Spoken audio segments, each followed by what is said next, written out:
Spotlight.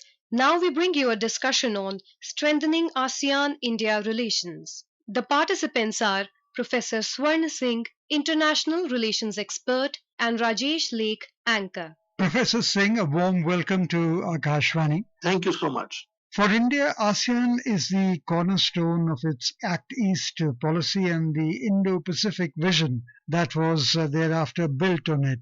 Why is our political, economic, and security cooperation with ASEAN of the utmost importance? I think clearly when India was having difficulties in early 1990s and under duress had to open up Indian economy, ASEAN became our first port of call. From 1970s, led by the Japanese flying geese model of Japanese ODA to some of these countries, 6 countries at that time, forming ASEAN, they had undergone economic transformation and they were called tiger economies. And when India wanted to open up, obviously these tiger economies of ASEAN were the most opportune countries to engage with.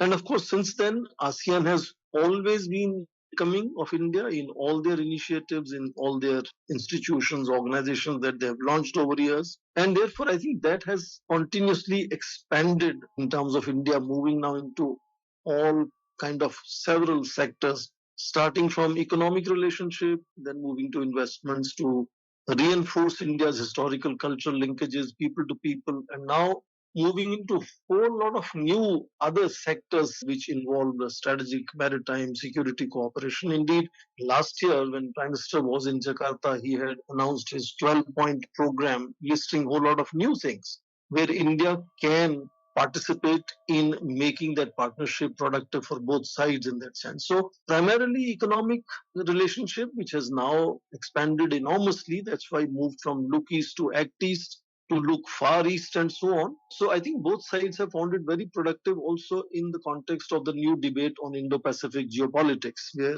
ASEAN outlook on Indo-Pacific and India's Indo-Pacific Oceans initiative have very similar way of looking at how stability, prosperity, security in this entire larger region should be maintained, where India has always said ASEAN should be at the center stage. And therefore, I think India calls ASEAN as a cornerstone of India's look east policy or act east policy. What you said and the importance associated with it.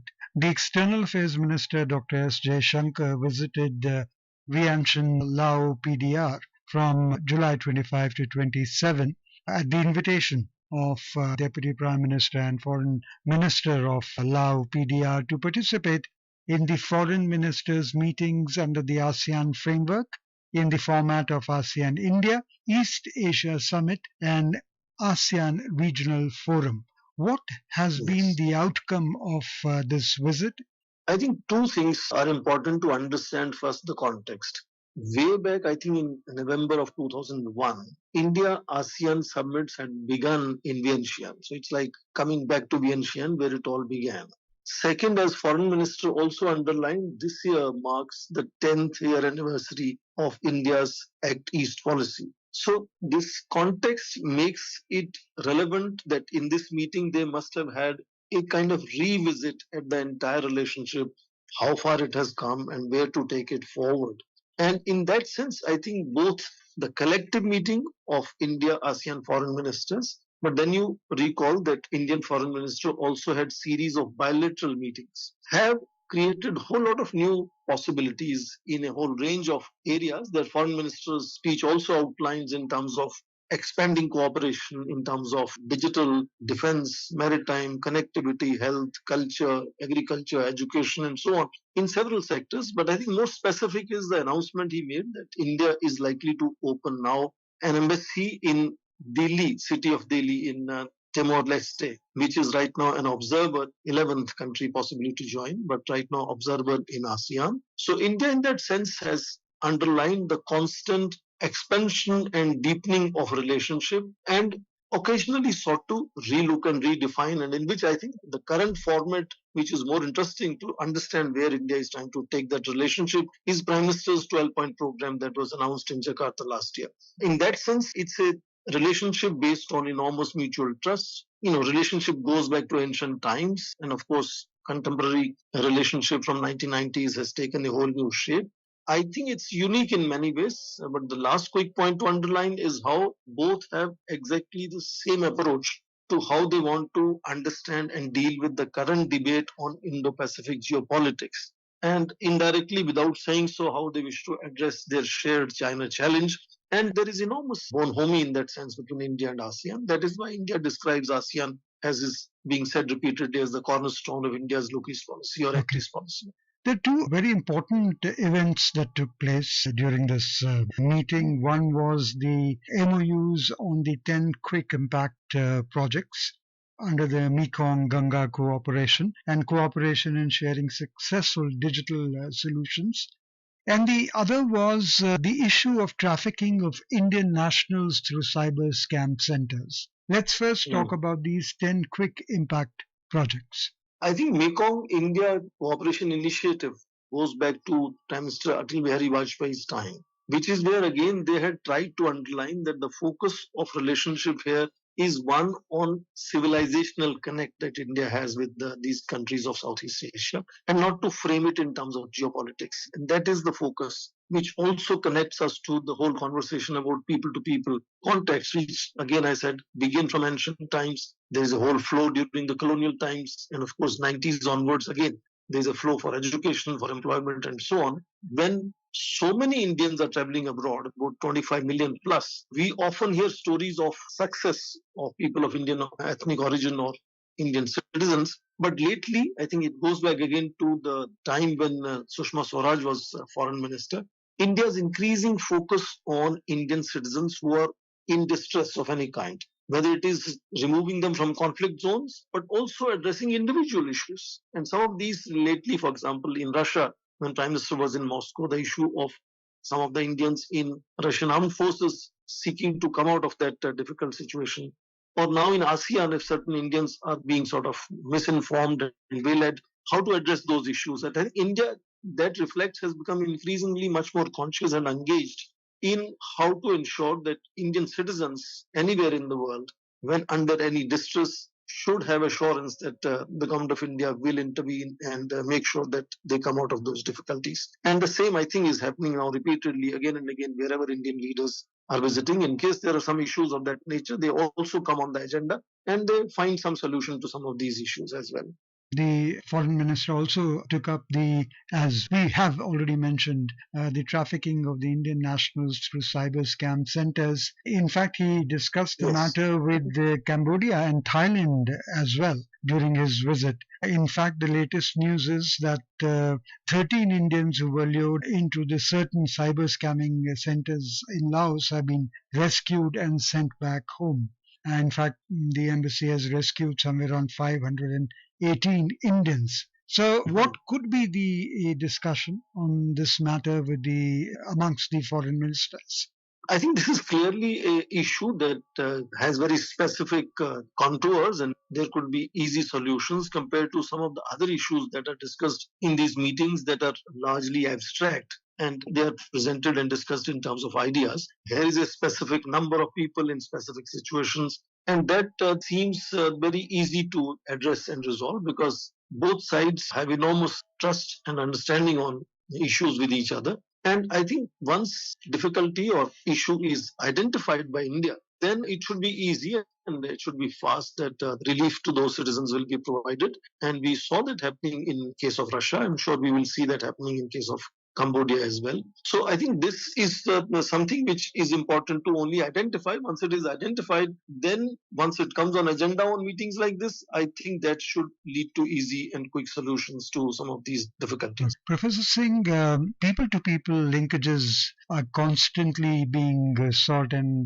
constantly being expanded. And I think one such step that has been taken during foreign ministers meeting is the launch of a special postage stamp set. Would you like to expand on that? The theme of the stamp set is celebrating shared cultural heritage of Lao PDR in India. I think issuing stamps used to be a way of celebrating a particular event or individual, but lately it has also become equally important to reinforce and revive postal services, which are in that sense undergoing enormous challenge with the whole transformation of how connectivity and communications have changed over a period of time. So now it is something which benefits both sides in terms of making the postal systems really much more visible and active, and also making some of these events and activities or connections between countries or within the country much more visible in that sense. To celebrate people to people contact is very appropriate because increasingly, as you notice in international relations, as we shift from organizations to networks or groupings of kind which are less structured and more informal, we are also talking of plurilateralism now, creating domestic constituencies that would support that kind of connectivity of nations at informal level have become a focus of attention, and therefore people are a great focus of all nations as to how people can be connected to initiatives that states are taking. And they become important stakeholders. They provide the feedback in terms of how initiatives are being implemented.